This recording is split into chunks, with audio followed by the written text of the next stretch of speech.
BBL 851, turn right, heading 180.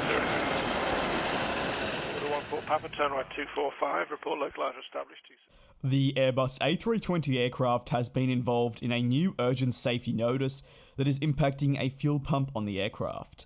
The problem was first alerted to the European authorities after carriers communicated with the authorities, which was then passed on to the Civil Aviation Safety Authority, who eventually issued the Emergency Airworthiness Directive, which impacts more than a dozen of the Airbus A320 family of aircraft, including that of the A319, A321, and of course the most common type, the Airbus A320 aircraft. The faulty fuel pump has the potential to cause an explosion and consequent loss of the airplane, as quoted in the Airworthiness Directive that was issued. First reported by Flight Global, the issue has seen some questions arise over the aircraft in question that are being impacted by the directive, and what airlines are going to seemingly be affected by this problem. In Australia, the Qantas Group noted that their fleet of Airbus A320s, that of course are with the Jetstar network domestically within the country, have not been impacted by the directive, while the few Airbus A320s that operate regionally with Virgin Australia have also not been impacted, clearing the problem within Australia. Of course, a welcome sight for them, as their domestic travel returns to rates seen in 2019 slowly but surely.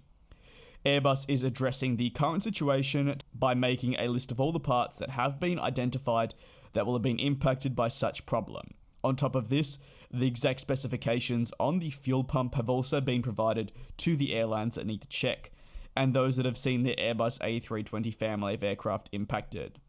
Airbus is looking at sorting this issue sooner rather than later, and has noted that the fuel pumps must be replaced within a 10-day period, or roughly 50 flight cycles.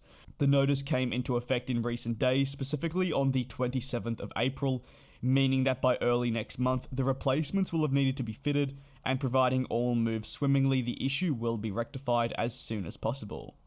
While naturally all problems need to be rapidly rectified given the fact that they pose a safety risk to all the passengers and crew on board. And while a problem never comes at a good time for anyone, most airlines are now ramping up for the busy summer season, which is approaching, and with vaccinations now rolling out worldwide, while international travel largely remains halted, domestic travel with aircraft like the A319, A320, and even the A321, within countries like that of the United States and even Australia, means that this needs to be sorted. And I'm sure they'll want the safety issue to be wrapped up prudently as soon as possible to ensure that the damage to their route network isn't felt any more than it needs to be. And while it has happened, I think they could also be grateful that this has happened earlier rather than later, not just for the safety of the passengers and crew that will fly on board these aircraft, should something at the very worst go wrong, but in addition, they'll be very happy that it's happened before the peak of the summer season, especially within the United States. If you have any thoughts on this problem with the Airbus A320, feel free to leave it in the comment section below. But until the next video, take care and please be safe. I will see you next time.